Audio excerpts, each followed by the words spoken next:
Well, hello, fellow book lovers. I am so fortunate today to bring you the clever humorist Amy Poeppel, and on publishing week, no less, of her new book, Musical Chairs.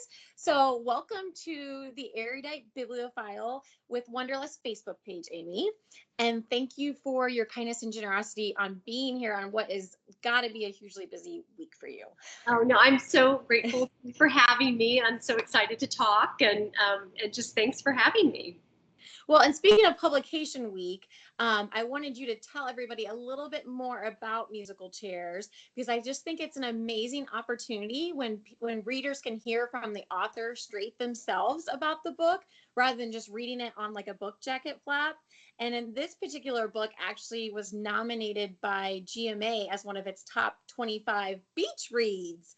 And so it's already getting a buzz. And so I would love for you to kind of just talk a little bit more about it. So if people haven't heard of it, they can Yeah, learn more.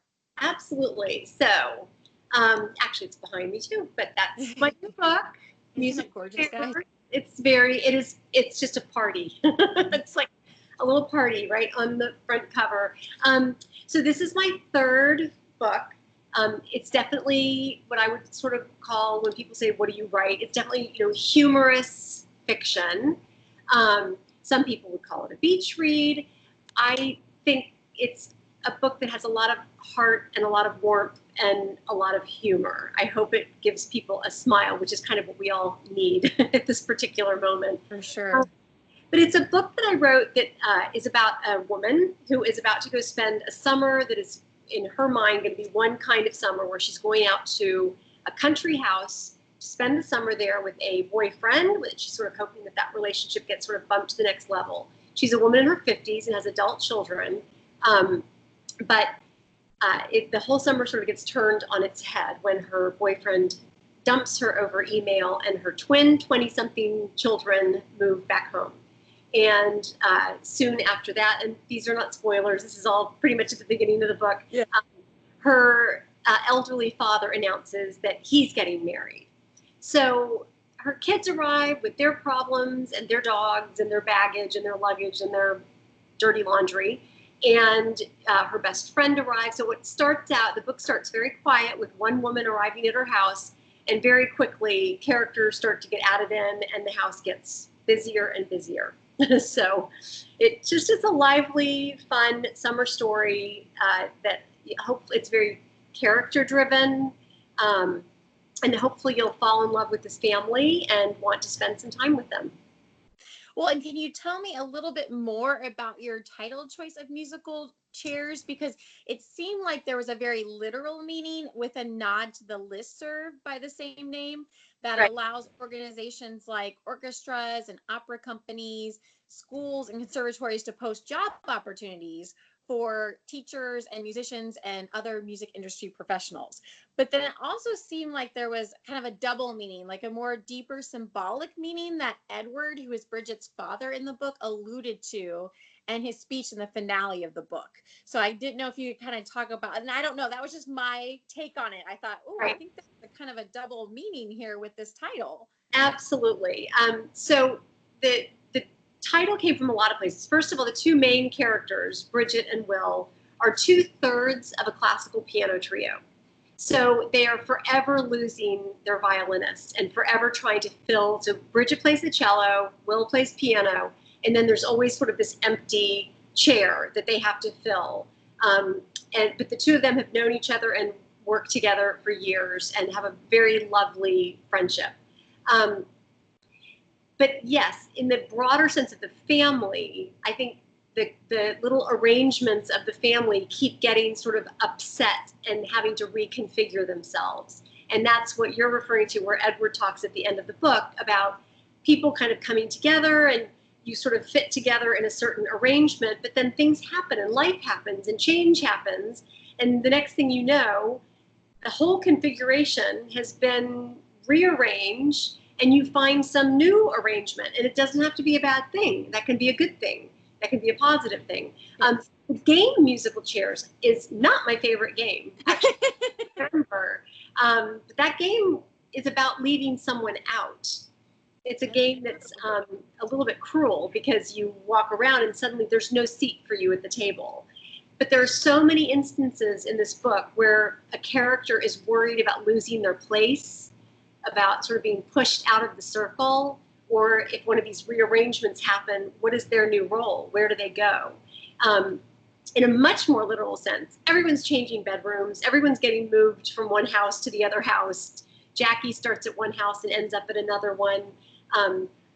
Will originally has his room, he's moved out, her boyfriend can move out, but then he moves out, and then he ends up staying at his girlfriend. So it's a wonderfully fun rearrangement of people, and just asking them, these characters have to sort of take faith that even if things change, even if life happens, that they're still going to have a place at the end. So it's sort of a game of musical chairs where somehow a new chair always shows up, so that there's space for everybody. Well, and you had kind of talked about previously too about kind of an underlying message of the book too was about how women have to be almost professional masters of reinventing themselves. And so when you were kind of saying about everything kind of getting changed, where do I fit with things? If this relationship doesn't work out and that doesn't work, where do I go? And so I don't know if you want to touch on that, but that was something interesting, that another, conclusion from the musical chairs. Sort of another layer on top. Yeah, another layer of the onion. Yes, exactly. Well, I do think that women's lives tend to be more, not always, but with me and my friends that are my age, we feel like our lives were sort of broken up into chapters, and that you sort of finish one phase of life and there's sort of a frightening but possibly exciting moment where you get to decide what's next for me. Sometimes that's with parenthood. Your life maybe as a single working mother is going to have to make some adjustments because you decide to have a child, or you've had children and suddenly they've left the house. And now what? What does that mean? How does your role change? I do think it's more free. I think that a lot of women's careers are in chapter-like sort of just stops and starts. I mean, that is absolutely true in my case. So I think there's a lot of reinvention that happens for women in their lives. I mean, I'm 55 years old. I am very much at that stage right now where my kids are getting older. Because of the virus, they actually did move back in with me. We can talk about that later if you want to. They did move back home, which was— You're Bridget. That was just an unexpected moment of life imitating art. Right. But yeah, I'm very much in a sort of a point of my life right now where I'm rethinking and changing how my outlook is sort of changing, and my relationship to my kids is wonderful, but they don't need the same kind of mom that they did before. So how does my role change? And what does that mean about my identity if something that was so huge has changed? And I left one job and I've taken on another job now. And so, yeah, I think a lot of women go through this. And I think it can be scary, and I think it can be embraced. Like, I think maybe we just sometimes have to say, okay, change is hard, but change can bring about wonderful, new, exciting opportunities. So that's sort of what happens to Bridget in the story. And you don't have to be left out like musical chairs. You find your new adventure like Bridget in the book. Exactly. Well, and for people out there, if readers aren't familiar with all of Amy's work, not only has she penned 2 other bestsellers, Limelight and Small Admissions, but you've also penned pieces for various publications like the New York Times and Literary Hub. So you're also, just even though you've had different careers, even in your writing career and as an author, you're navigating various avenues. It's not just books. You're doing articles during these different times for different even types of magazines, humor magazines, the New York Times, all of those. Yes, and then there are the parts of being a writer that I didn't even know about, which is becoming very savvy with social media, which I'm not. And becoming very, just more technologically savvy with all of these events online. So just having to learn learn a lot of that. I just had someone younger than me call and say, can you help me? I have to do a Facebook Live. And I was like, why, yes, I can help you. Yeah, you're like, sure, let me show you how to do this. So, it's challenged me. And you're right, these new formats of writing have really challenged me. I really like writing humor. So if any of your lovely viewers go to my website, I've got a lot of humor pieces that I've written about parenthood and about not that there's much to find humor in, but I love to find humor in whatever situation I can. And I wrote a piece called Inward Bound as a play on Outward Bound, and it's sort of a survival piece for being in quarantine. So I love writing humor, and essays are harder for me, but I'm learning. And I just got this idea for a new essay, and I've literally spent the whole day thinking that, like, what's the best way for me to, like, I sort of got an idea. Right. And then I was like, now, but then how do you do it? How do you actually make that happen? Because you can't just sort of go, dear diary. Yeah. So what's the hook, and what's the best way to sort of get to this topic in a way that is engaging for people and in a way that's interesting and relatable? So yes, I mean, I am learning all the time. It's terrifying sometimes, and it's very exciting at other times, and I'm definitely enjoying it. And as I said to you, definitely enjoying the new friendships that come along with that. The most unexpected delight of this change in my career is getting to meet all of these authors. I mean, and these lovely men and women who write fiction for a living, and they are the kindest bunch of people you've ever met. And these are people, like one of the people I've met recently, actually two of them, are people whose books I have been reading since 1990, who, wow. with the case of one of them, I remember, going to a Barnes and Noble and with his book and listening to his talk and getting him to sign my book. And then here it was, 20 years later, I know him. Yeah, it's like full circle. It's like, wait, I was fangirling over you and we're friends now. What? I'll never stop the fangirling because but it's a crazy thing, and they're so generous and so nice. So well, and I've definitely found in this times with all the virtual events and things, the support of the writer community and authors of each other has just been outstanding. Especially in these times that are challenging with the pandemic, that they've really stepped up to support every friend of theirs book release and interviews and all of those things. Oh yeah, they are just fantastic, and it's just that it is sometimes a job where you feel a little bit isolated because you're just I'm at my laptop a lot, and I'm, especially when you're in the real thick of writing something, you just barely come up for air, and so especially pre-virus.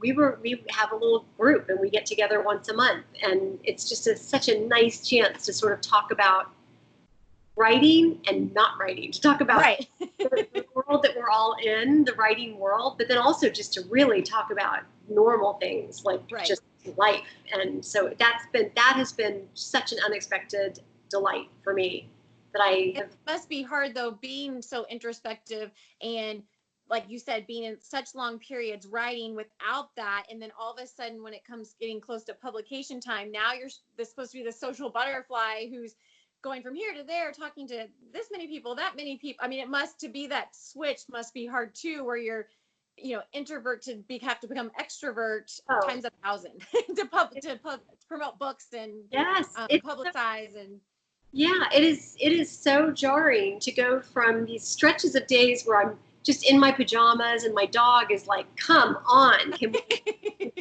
we go take a walk or something? And it's just, I'm so sort of lost in that, especially with the way that I work, which is that I tend to not be very scheduled. I tend to sort of just write in big spurts where that's kind of all I do for a while. And to come out of that and suddenly have to be like a public speaker. Right. It's just so surprising. And yeah, there are times when you just think, can I even do, like, I have to like get dressed and I have to actually make eye contact with people. But it's a lot of fun. And honestly, the two are good together, because a good balance. it's a really nice balance, because you sort of do get locked down and solitary, and then it's so delightful to get to talk to people and to kind of come out of that, and then that can be tiring, and so then you get to go sort of retreat. Right. Go back into hibernation. Yeah, exactly. Well, and I was going to ask, can you hold up your book one more time? I wanted to ask you about the cover. That's lately one of my favorite things to find out from authors right now, is more about the design and process and story behind their beautiful book covers. And yours is no exception, with that beautiful blush, colorful, gorgeous book cover. So, but I thought that the art design on it was very similar and reminiscent to your other two previous books. And it also reminded me of the illustrations on your website that Ella Latham did, which are so adorable. So did she do all of the covers too, or what's the story behind everything? So she did not do the first two covers, but you're absolutely right. They work with this one. And I'm sure that she looked at those two before she designed this one. But she's so talented. And she came up with this design, and I contacted my publisher. I was like, I love the cover so much, and I just feel like it sort of speaks to the tone, not just of this book, but of me, like my style. So I said, can I contact her? I'd love to ask her to do something for me. And basically, I hired her to do the illustration on my website. And I had this idea in my head, because my book, Small Admissions, I wish I had them next to me, but I don't have them here. Small Admissions is about a private school in New York City, and the beautiful cover has these gates, like it's a green cover with these very cool, scrolly private school gates on it. And then the next book is all about Broadway theater. It's called Limelight, and it's all about Broadway and a pop star who's on Broadway, and this woman who ends up sort of taking him through the duration of his show and getting him to actually do something that he doesn't want to do. And it's also a comedy. And I had this idea in my head of a street with the school gates, and then a theater with a marquee that would have the word Limelight written on it, and then a little cafe that would have this.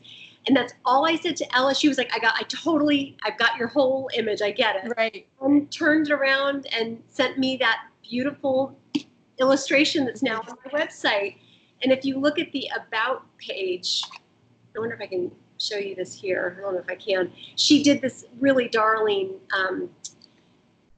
little stool you can see on the About page of my website that has it has like a stack of books, and it has my free book on it.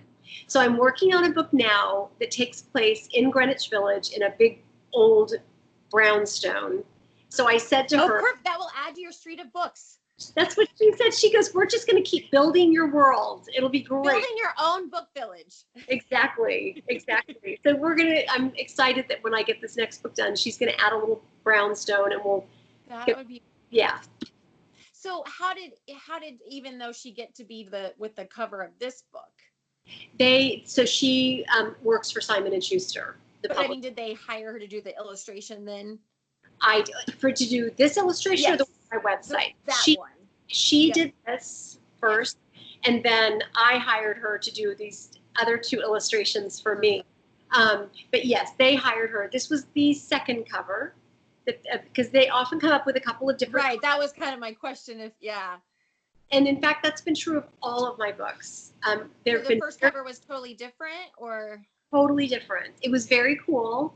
It was a little bit dark, but it was basically a bird's eye view of a picnic table with the whole series of mismatched plates going around the table, and the same sort of knocked over glass of wine and silverware. So it was just sort of a lovely, chaotic table. And one of the plates at the top was the O in my last name. It was it was great. And I was saying to them, I wonder if we could make the background a little bit lighter, because it was very, very dark. And I was thinking summer book, maybe it could be a little lighter. And they were like, okay, we're going to think about that. And then 2 weeks later, they were like, we have a new concept. And I was and this one it's like the same feel, but it actually has like a reference more to the people. And your cast of characters are so important in this book that it's to actually see the people there versus their place settings. That might have also been a better draw. I do remember my publisher saying, when we had 2 or 3 different cover concepts for my first book, I remember her saying, there's always more than one cover for a book. So it's keep an open mind, because you can have many, many great covers for the same book. And it's just a matter of finding the one that really speaks to the book and makes everyone at the publishing house and the author kind of go, and with all you'll three, know when you know kind of thing. Exactly. With all three of my books, I've sort of opened the one that we've ended up going with, and I've had that kind of gasp moment where I've been like, yes, like that's because you've spent so much time with this book. It's your baby. Like, when something speaks of it, when that is the best representation for that story. So if you don't have it's not the one. Yeah. And it's always, so for me, that's always one of the most exciting moments in the book publication process. One is getting that final version of the book sent off, before it goes into copy edits and stuff, which there's still so much more work to be done. But when you get that final book off where it's all there, like there are going to be changes to what's there, but there's not going to be massive rewriting of chapters or paragraphs or anything. That's a huge moment.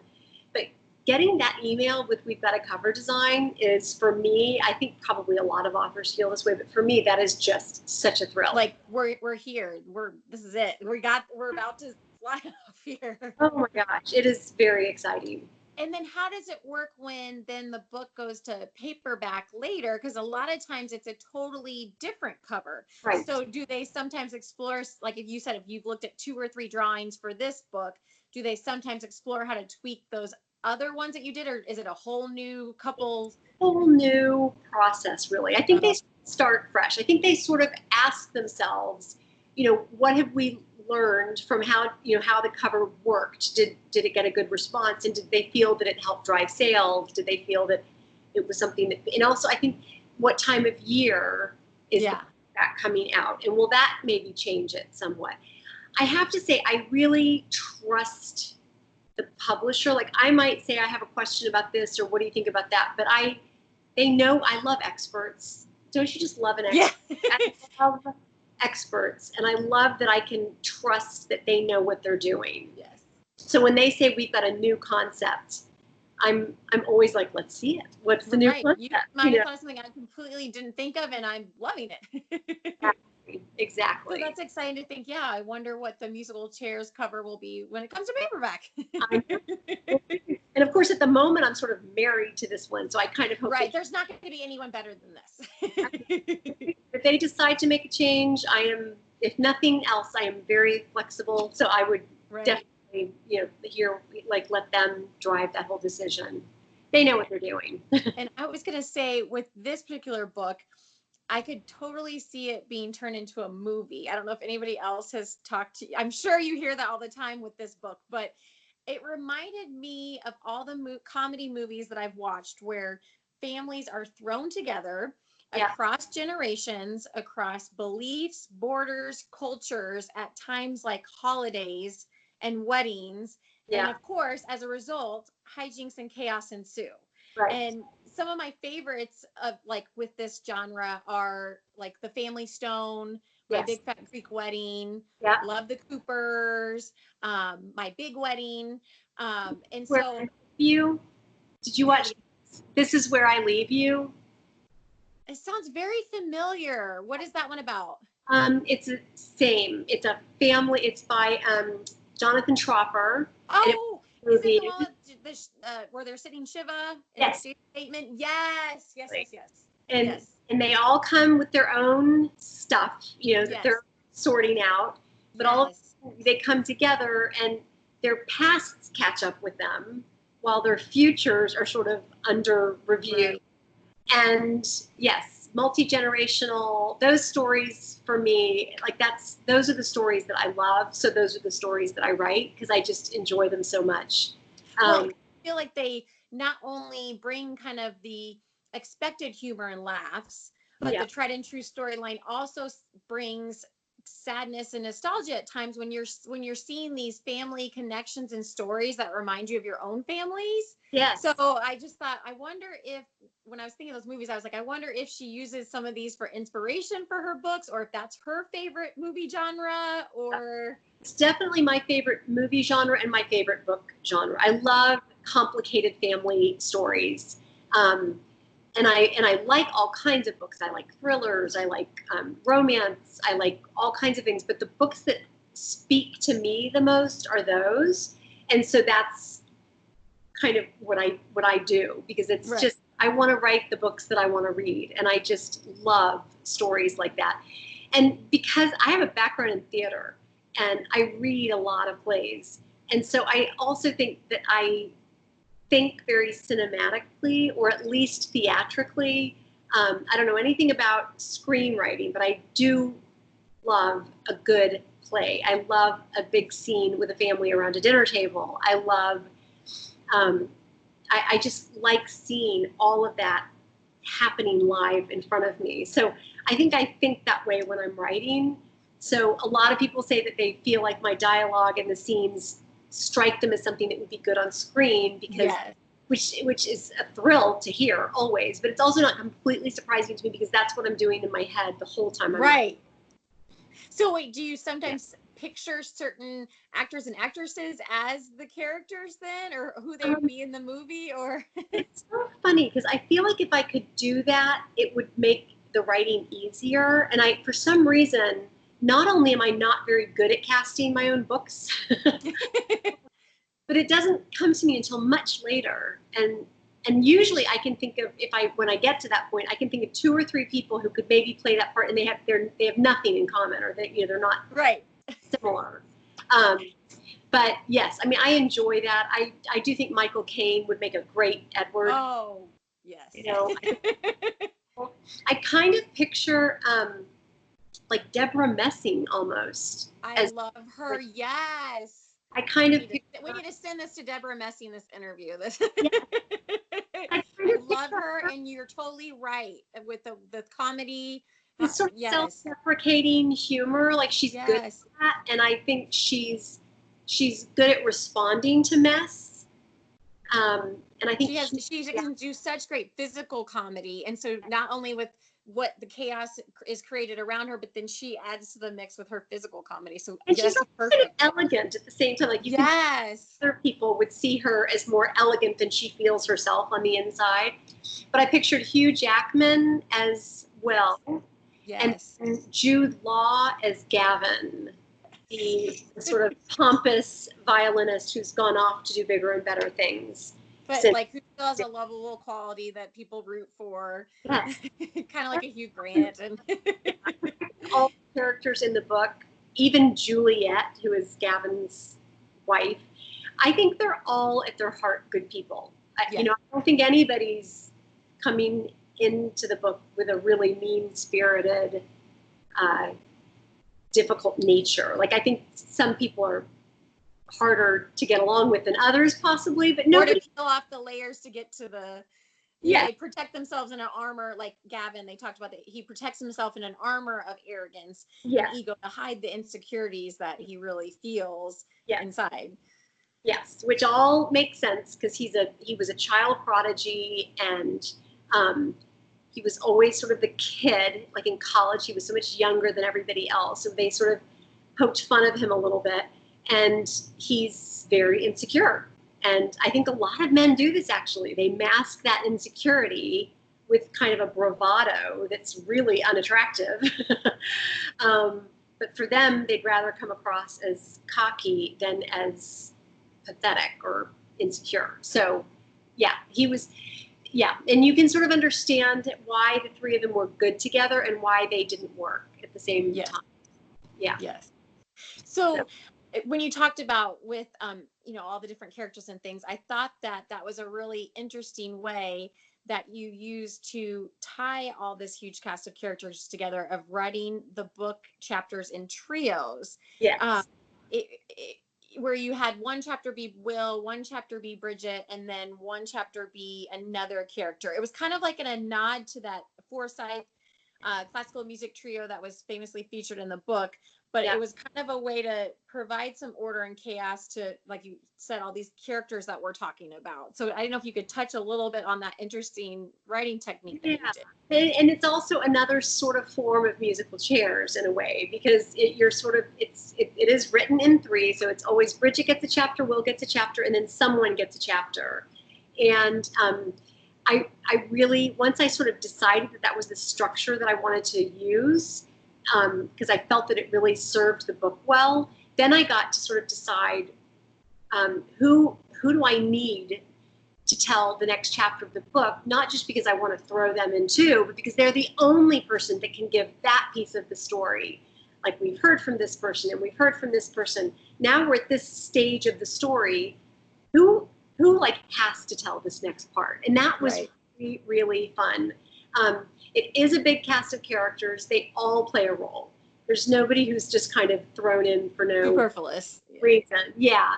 And it was just a lot of fun, and it was very interesting to make sure that each one of those chapters that was being taken by somebody else, that they sound different. You know, that Bridget's chapters don't sound quite like Will's chapters. They're not written in first person. It's all in third person. But you're in their head, and I just wanted to make sure that perspective came across as unique to each person.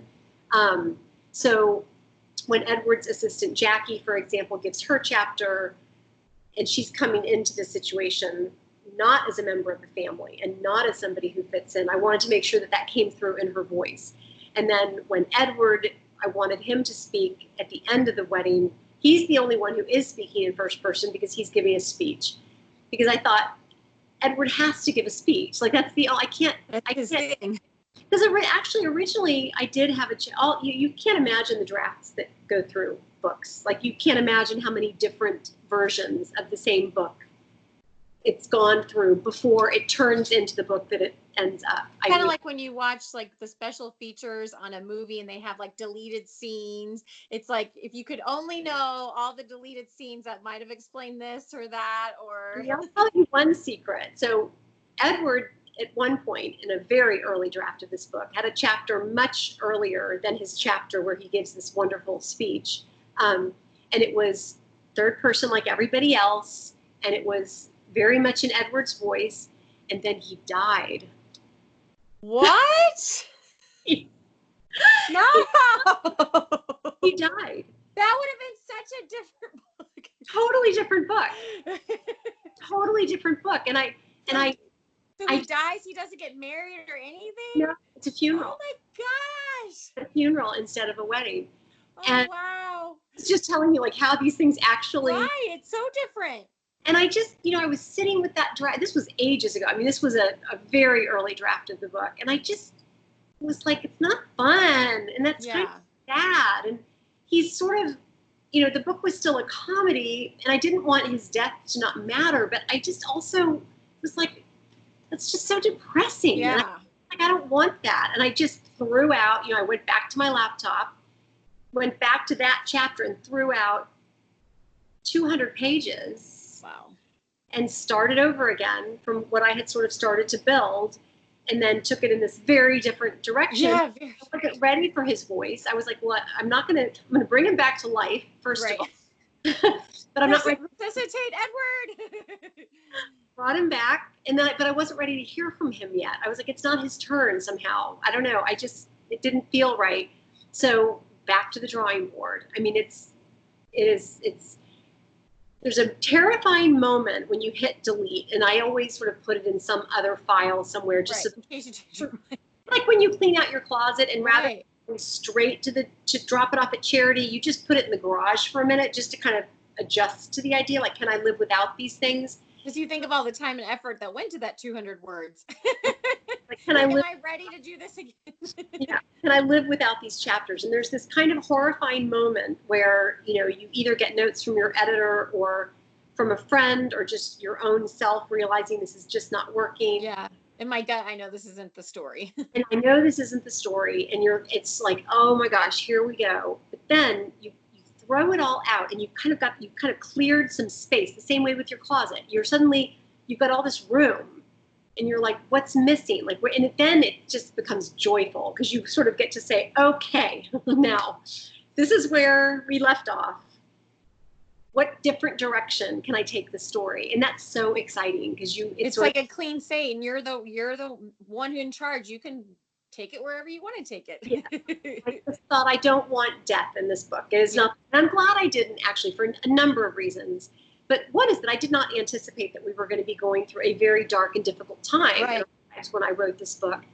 But I just feel like we need some joy right now, and I think books can provide us with so much joy right now. And if there's one thing that I hope Musical Chairs provides in this difficult moment, it's a little bit of an escape, and it's a little bit of joy, and it's a lack of stress. It's not a book that is a stressful read. There are problems in the book, but they're not problems like people are facing right now. So I'm hoping it's a wonderful escape into fiction. And I'm glad I didn't take the book in a dark direction. I don't do dark well. And I don't do overly earnest well. I have a hard time with anything that's sort of too sweet. I always have to balance it with a little bit of snarkiness, humor. Any twist on it.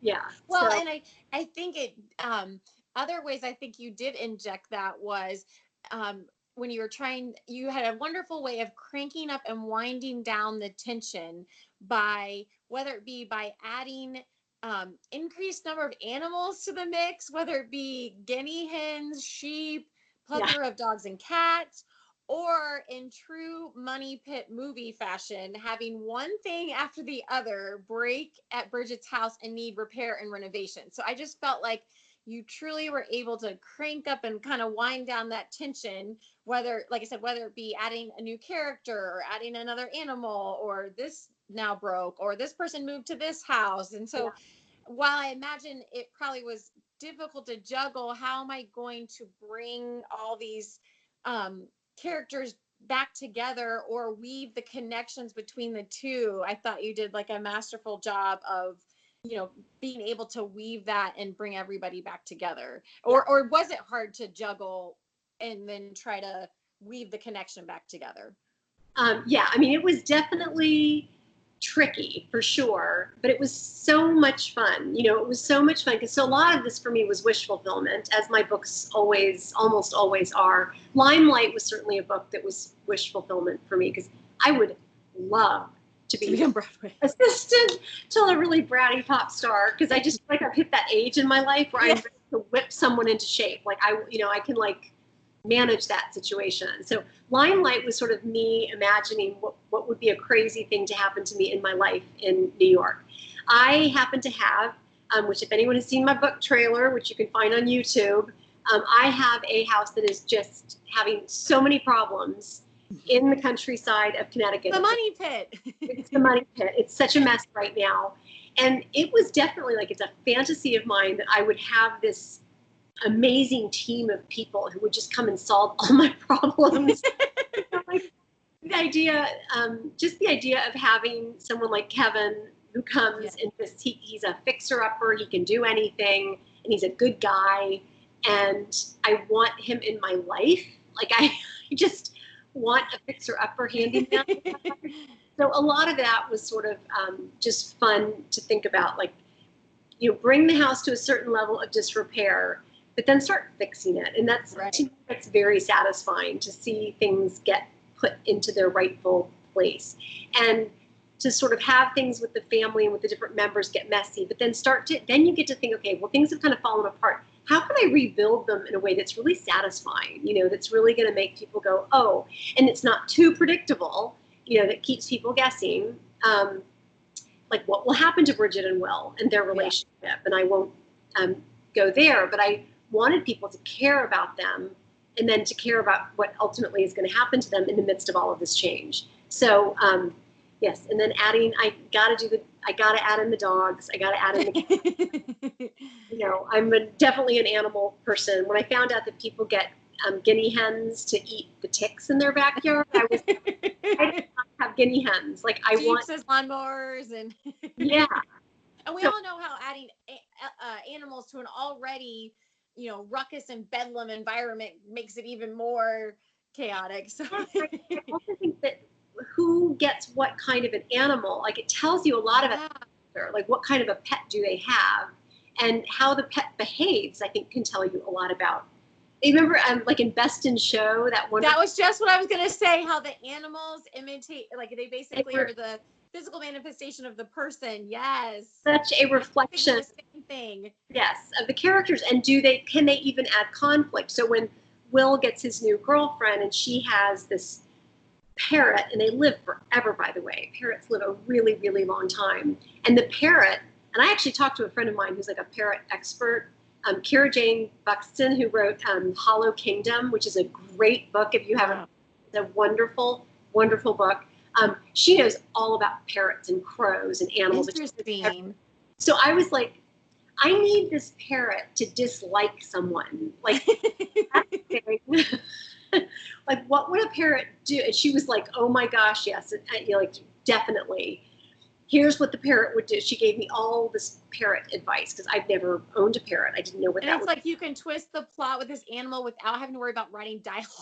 Well, maybe in the parrot's case, there's some dialogue, but yeah, there's a lot of dialogue. I mean, how fun to have a parrot that can actually add to the conversation. Yeah. So great. But I really do recommend Hollow Kingdom if you like. Well, it's so crazy. When I first read that book, I was like, I don't think this is going to be my type of book because it's actually a zombie book, and and that's not really my thing. Yeah. Kira wrote, it's brilliant. It's hilarious. I'll have to look that up because that's not really my thing either. It's so funny. It's so delightful. Talk about a satisfying, beautiful ending. I mean, I remember crying on the last page. And the whole book is told from the perspective of a domesticated crow. Oh my goodness. It's narrated by the crow, and the crow knows what the crow knows based on like the TV that his owner watches. Interesting. That his owner has, like so his world is kind of small, so it's hilarious. Like what he thinks gourmet food is Cheetos, because that's the fancy stuff that his owner gets sometimes. So it's absolutely a delightful surprise. I loved it. It's kind of like the movies where like the dogs are, like you said, they're the narrators of the story and what they see and whatnot. So yeah, animals adding to this extra element of the book. So clever. Well, and the other thing that I'm really enjoying are all the new ways that publishers and authors are using for book promotion and marketing and reader connection, like Spotify playlists, product giveaways and style guides. Like I even saw a cheese pairing with a book the other day, which and then of course the book movie trailers that we're going to talk about, that you just brought up recently about the YouTube. So first, diving in relation to musical chairs, the Spotify playlist. I saw in an interview where you said you were going to make one. Yes. So I was curious as to if it was going to be specifically the classical musical pieces that you mentioned in the book, or were you going to combine those with songs that were reminiscent of the theme or the setting, like kind of like something from when the Harry Met Sally soundtrack? Right. Or what songs are going to be, because I haven't seen it on there yet on Spotify. I checked. But I was just curious as to what songs you were thinking about putting on there. Right. Well, I want to do one Spotify that you can, because I don't have a background in music, and there's a lot of classical music in this book. You do not have to know anything about classical music to enjoy this book. But I thought it would be kind of fun when a piece is mentioned, if there was a place you could go to just find out what it is they're listening to. Why is this piece the one that's perfect for the scene? Each one was chosen like very carefully, like in terms of what they're rehearsing or what Edward plays at his big dinner or any of that. I thought I would even put in some Grateful Dead, even though that's not classical. It's classic, but it's not classical. But there's a bunch of references to Grateful Dead music. Mm-hmm. So I thought I might do one list that is just pieces of music that are mentioned in the book, because I just think it would be fun for people to be able to. That would be a great concept. Yes, so I'm getting on that like immediately. Yeah, that would be a great concept. Yeah, and I also did a list. I think I will send you the link to the list when it comes out. But it's a list of 5 pieces of classical music to listen to in different situations. So So I did 5 pieces. Like, one is for when you want to work and have music on in the background. Oh yeah. I can't do lyrics if I'm working because that's distracting. Beats. Yeah. So a piece of music that's kind of upbeat that'll keep you working, but also that isn't distracting. And then I did for when you're just trying to relax, and like we're in a stressful time right now, like when you just need to listen to something. Walking, like what classical music can you listen to when you're out taking a walk? So I came up with 5 different scenarios. So I'm going to send you that list. That would be great. Out.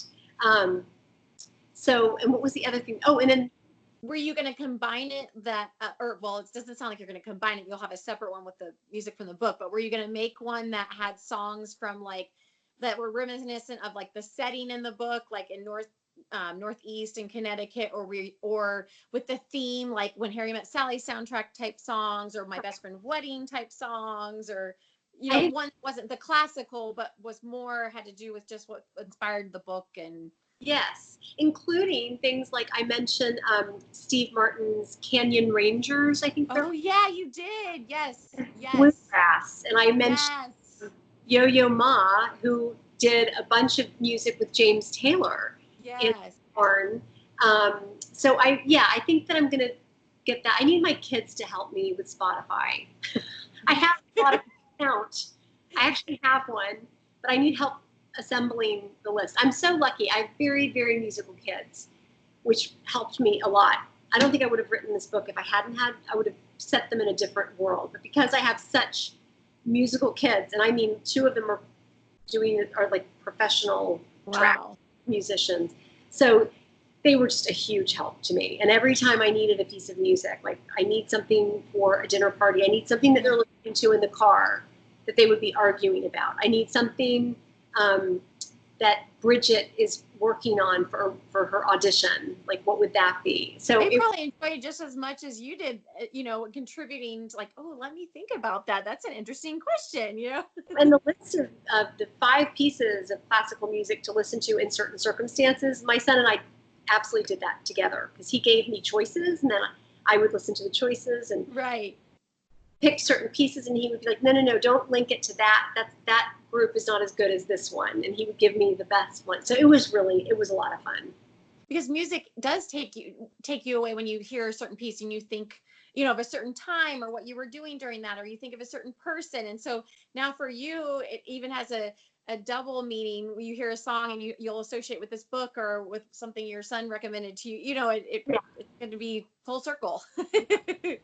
So, and then another way people are promoting books are these book movie trailers, and you kind of went over and beyond and took it one step further over the norm by making your own book movie trailer with your family and releasing it. So tell us a little bit more about that, whose idea it was and what it was like making it with them and all of the goodies. Well, I'm such a fan of book trailers. The good ones are so good. There's a book trailer that you can find on YouTube that's for a book called Truth in Advertising. It's one of the funniest things. It's a short little clip, and it's one of the funniest things you'll ever see. So Truth in Advertising, if you just put that in your search bar of YouTube, that was— and you're like, hashtag book trailer goals. Book trailer goals. So for small emissions, I did a book trailer that you can also find on YouTube. If you just put in Poeppel small emissions, you'll find it. And that one was a scene that I came up with. So that whole book is about, private school admissions. And I worked in private school admissions for years.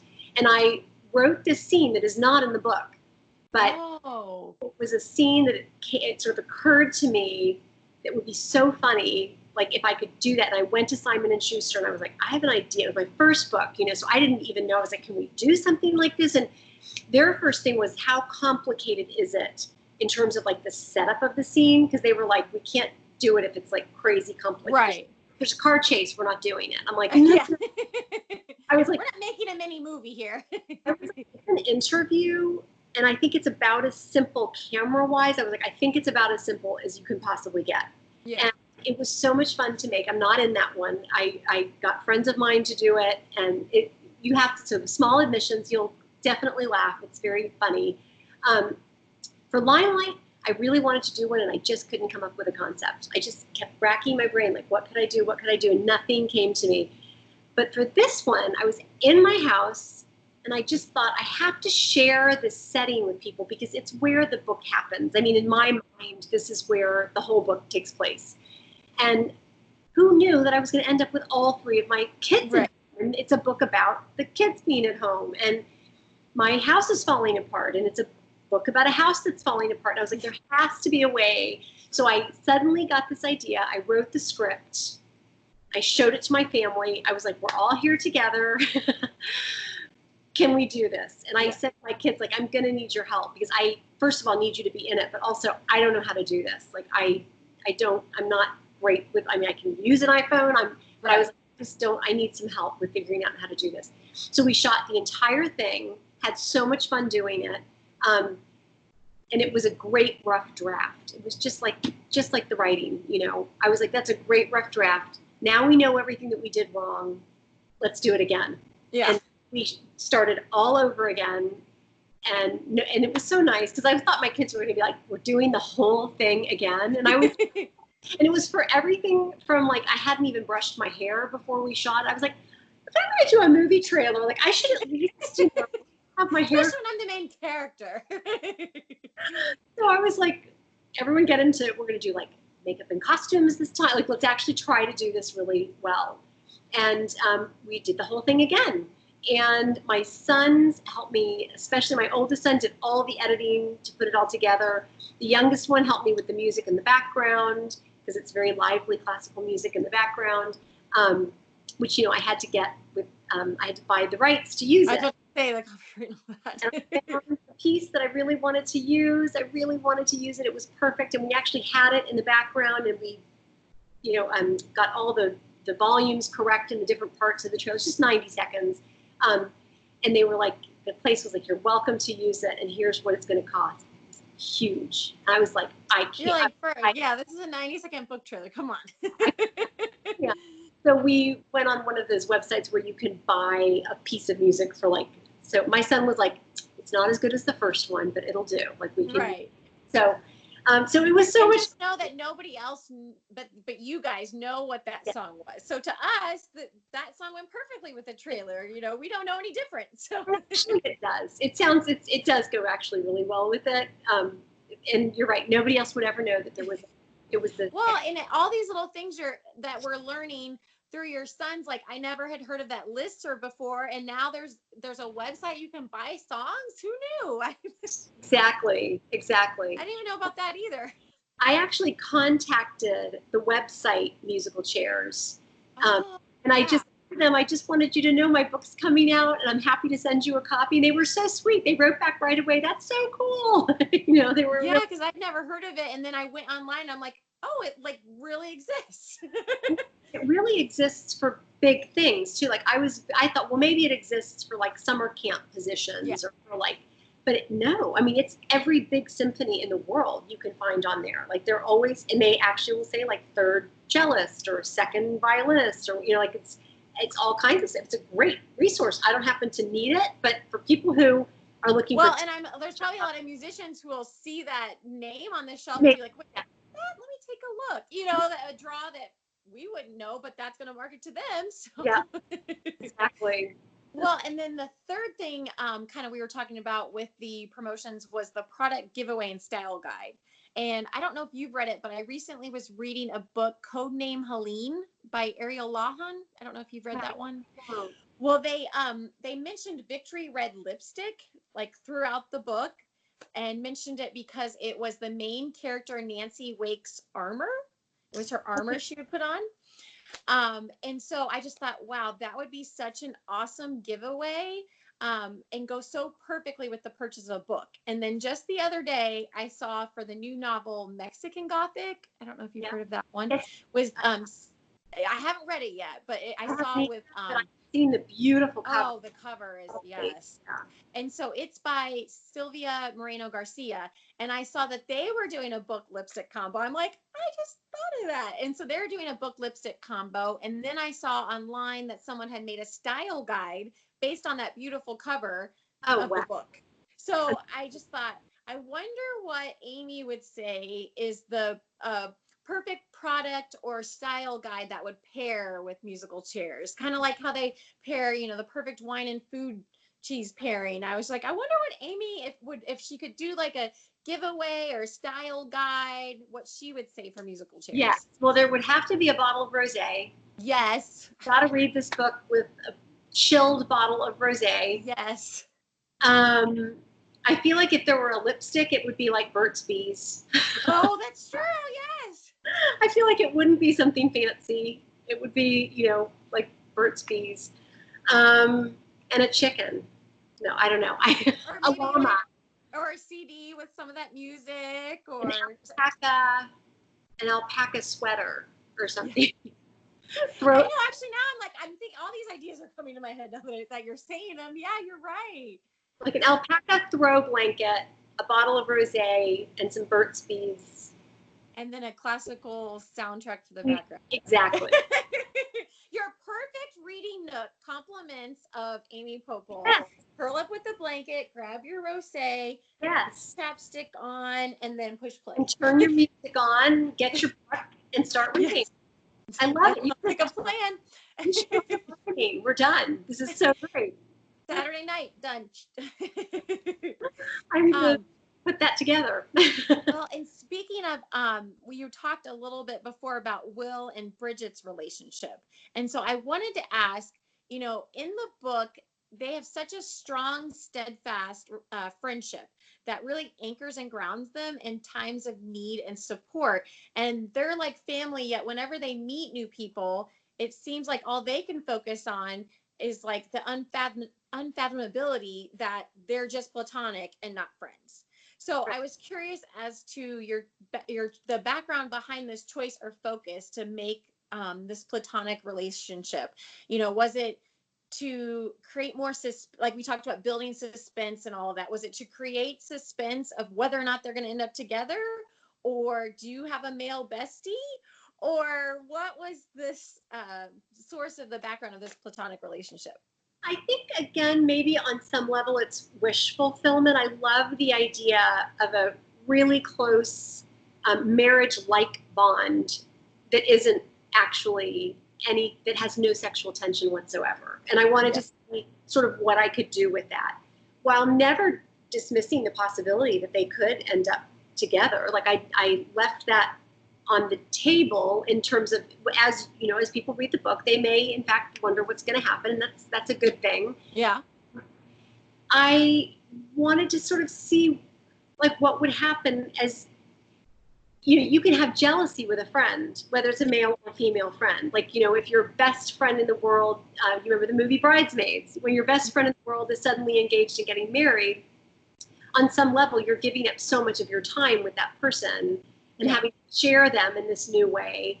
And I just, knowing that they're both professionals, like in terms of their trio, and that the chemistry matters so much to them.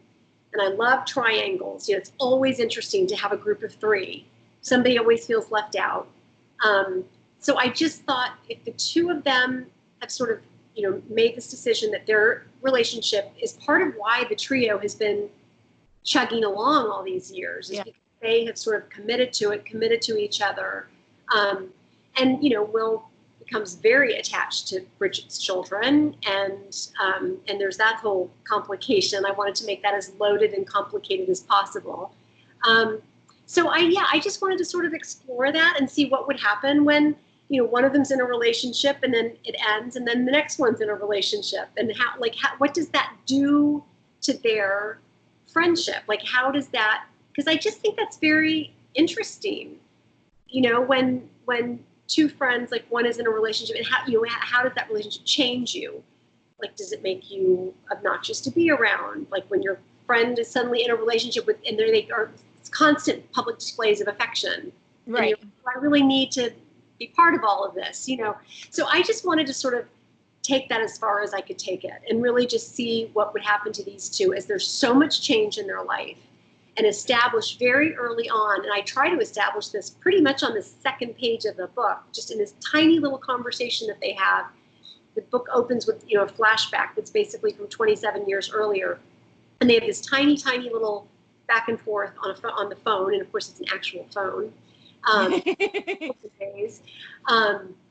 but I wanted to sort of establish that and then see if they could make it through stormy times, you know, as things get complicated in their lives.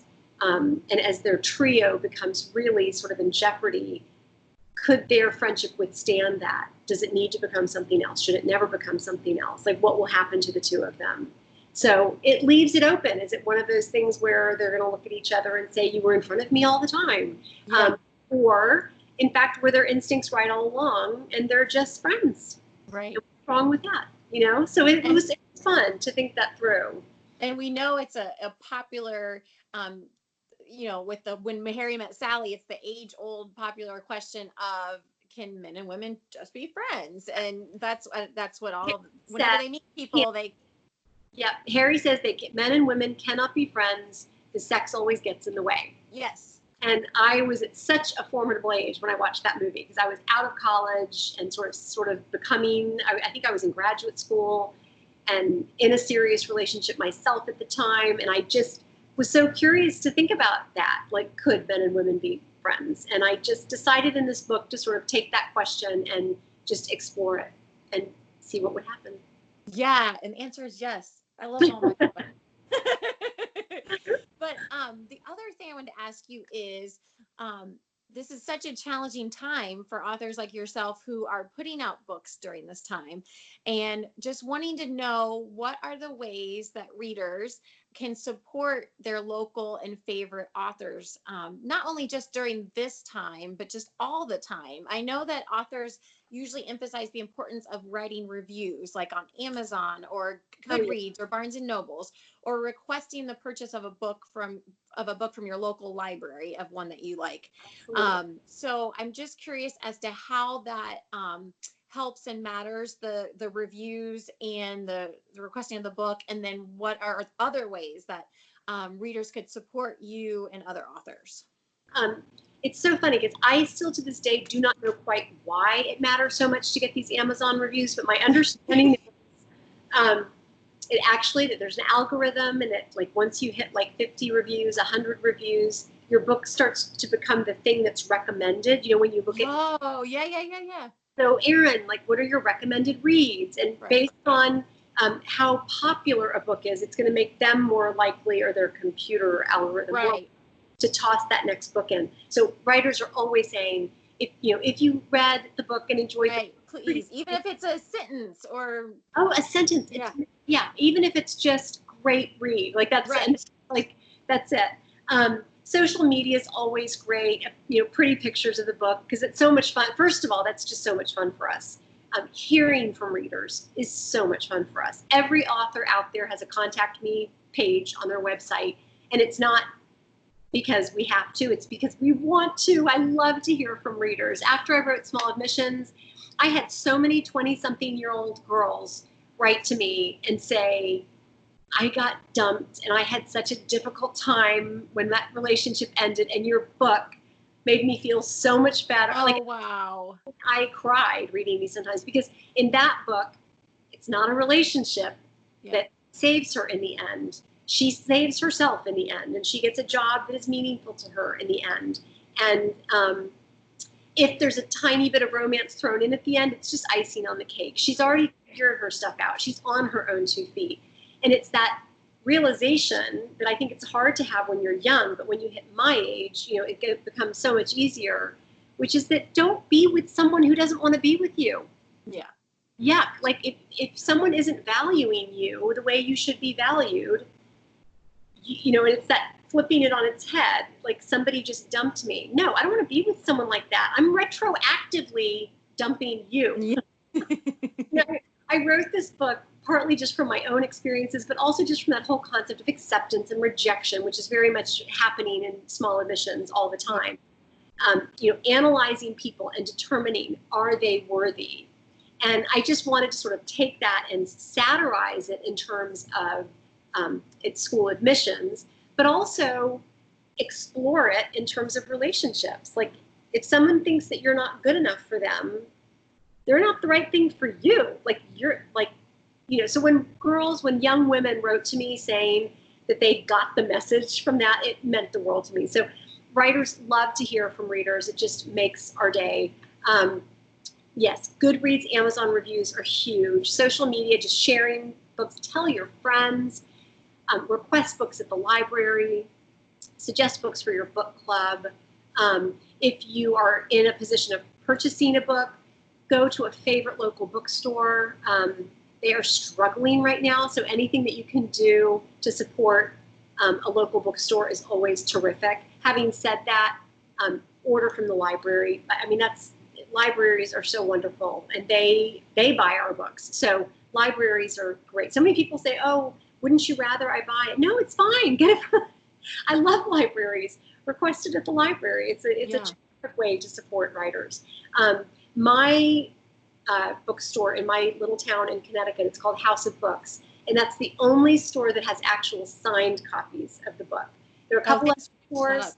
Yeah, there's a couple other stores that are doing signed book plates, which is also cool. Like the Strand in New York City has signed book plates. But my local bookstore in Connecticut, I actually went into the store with my mask and my gloves, had me sit way over there. Right.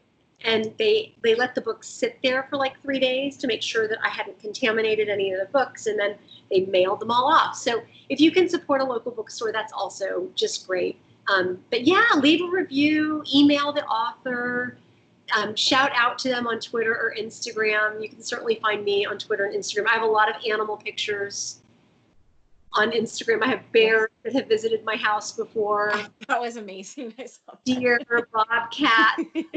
Right now I'm coming to you from New York, but I've been spending the last 4 or 5 months I've been out in Connecticut, and the animals through the spring, it was amazing. I had so much fun just posting pictures of all of that. Where normally you might not have been there that long to see all of that. It's really astonishing and lovely. Well, and I was going to say, when you were talking about in the local independent bookstores, for people who don't live close to an independent bookstore or aren't familiar with theirs, remember that all these independent bookstores across the United States ship. So you can get online, purchase the book, and ship it from any independent bookstore. And so you can spread the love to multiple bookstores. You know, if you want multiple books, you know, support different ones. And if you love an author, look at their backlist. Yes. So always look at their earlier works, because there are a few authors who I love, and I just, as soon as I find them, I'm like, what else have they written? So look at their other books, and tell your friends and spread the word. Yeah. Yeah, and a lot of authors on their Facebook pages will say, like, this is my local bookstore, and they'll list it or whatnot. So if you're, you know, looking into your author's favorite bookstores, you know, you can purchase from there too. So like, they might have like yours a signed copy, or can get a signed personalized copy for you if you're interested in that. So that's another. So can you say again, it's House of Books in Connecticut is your local bookstore? Is my local store, and the Strand in New York City is another great one.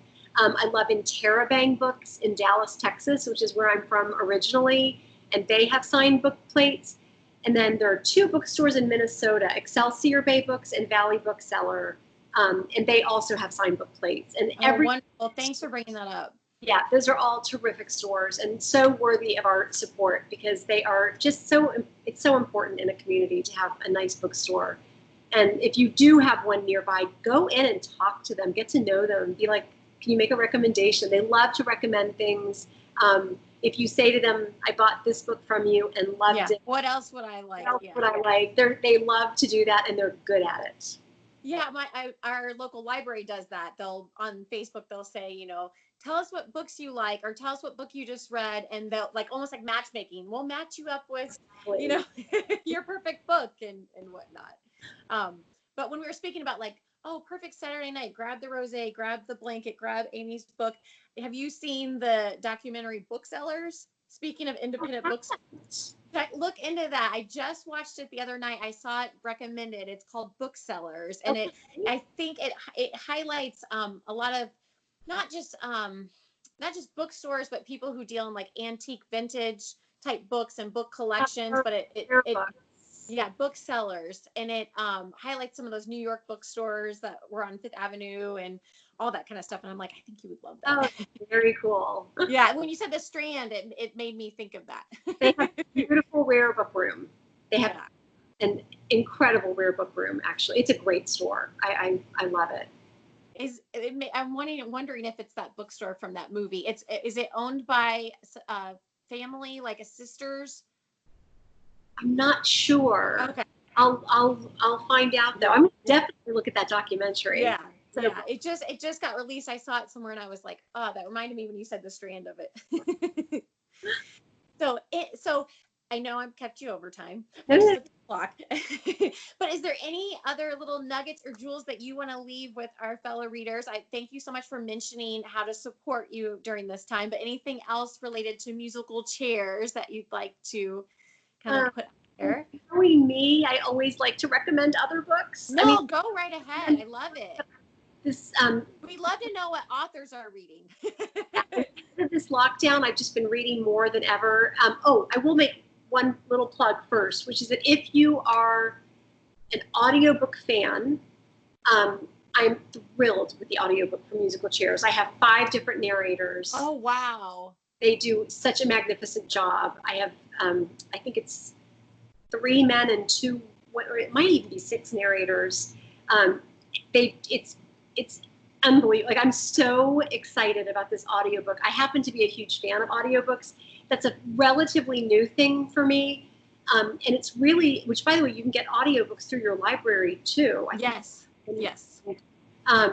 And through independent booksellers, they have an app that you can, where you're buying your audiobooks through the independent bookseller. So especially if it's a popular book and you're way down on the wait list for the regular book or the ebook, then there's another option, the audiobook. Absolutely. No, it's so great. And the reason that I got into it recently is I was having a little bit of trouble focusing.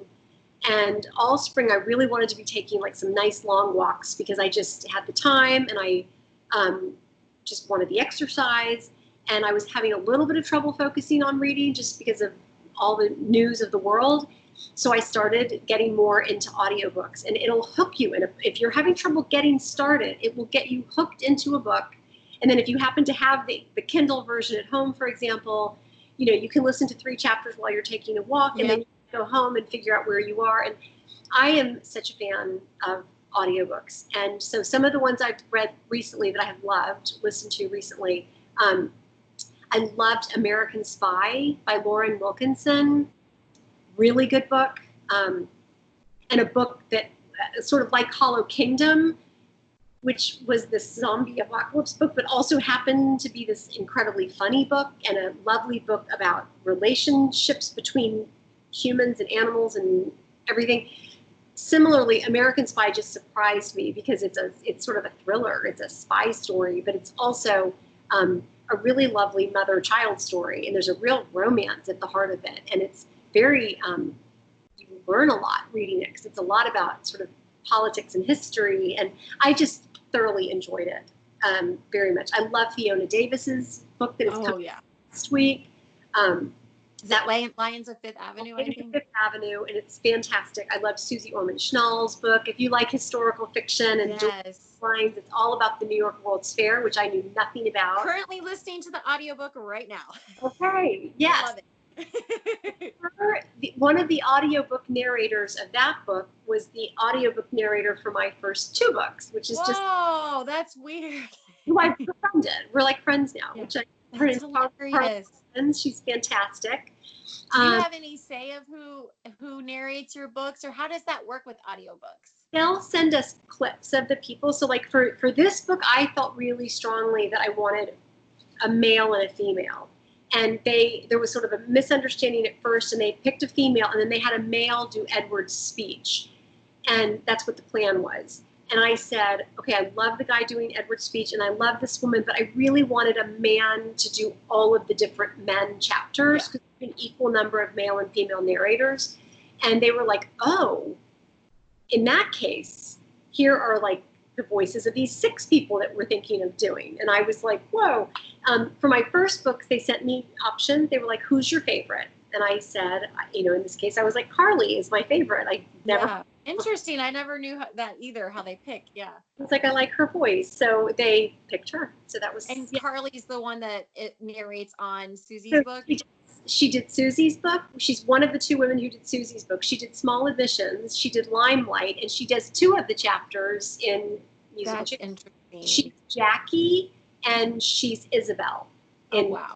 Chairs. So that's really fun. So yeah, I highly recommend people to start. I've heard this argument that people make that it doesn't count as reading. Of course it does. I don't even know what that means. Of course it does. That's no. Going back and forth from one to, from the Kindle to the audiobook or whatever, if you end up with both. But I think audiobooks are genius. Like when you're driving, when you're walking, or cooking, or loading the dishwasher. I just great. And for me, it's so much a part of my job now to be reading that it's like two birds, one stone. I'm getting some exercise, and I'm actually getting the pleasure of this wonderful story. That's completely what I do. Yeah, it's great. Yeah. So American Spy, Hollow Kingdom, and was there one more? Fiona's book, which I love. Fiona's book, Minds of Fifth Avenue. Susie's book, We Came Here to Explain. And I'm very excited about A Star is Bored, which is coming out next week. Is that the one with Carrie Fisher? Yes. Yeah. I haven't read it yet, but I'm very excited to read that book. That's very exciting. Yeah. Thanks for the recommendations. I always love to know what authors are reading. So that's very exciting. Are you going to be doing any upcoming virtual events that you want to, if somebody enjoyed this event and would want to see you again to hear more about musical chairs, can you tell us about the next maybe one or two events? So check my website because I don't have the date in front of me, but one of my favorite writers in the world is Eleanor Lippman. She is incredible. Her most recent book was called Good Riddance. The book before that was called, nope, not going to come to me. It's On Something Lane, and I'm forgetting the name. Sorry, I don't have my Goodreads in front of me. But her books, I've been reading her forever. Her books are so wonderful. In at Lake Divine was another one. She's a terrific writer, and I'm going to be in conversation with her at an event with the Kent Memorial Library and House of Books. It's a joint event with the two of them. Oh, that's great. I want to say it's the 26th of August or the 27th of August, something like that. But that's an event. But if you go to my website and look at events, I have a listing of different events I'm doing. One is with Brattleboro Literary Festival, and one is with another library. But go to my website and you can... that would be great. And it's amypoeppel.com. Exactly. And if you look at other writing, you can find some of my humor pieces and some information about the books, and you can see Ella's fantastic. Yes. Yes. Yeah. Yes. They're adorable. Well, thank you so much again for joining us on the Erudite Bibliophile with Wanderlust. It was such a pleasure. I could go on and on, but pleasure is all mine. I love that you have this very musical picture behind you, by the way. I'm just noticing the cello behind you. About that. That was not planned, everybody, but it goes perfectly with what we were talking about today. I'm so grateful. Thank you, Amy, for joining us. I just wanted to say thank you. I really appreciate the invitation. It was great fun talking to you. Thank you. Thank you so much. Thanks for joining, everybody.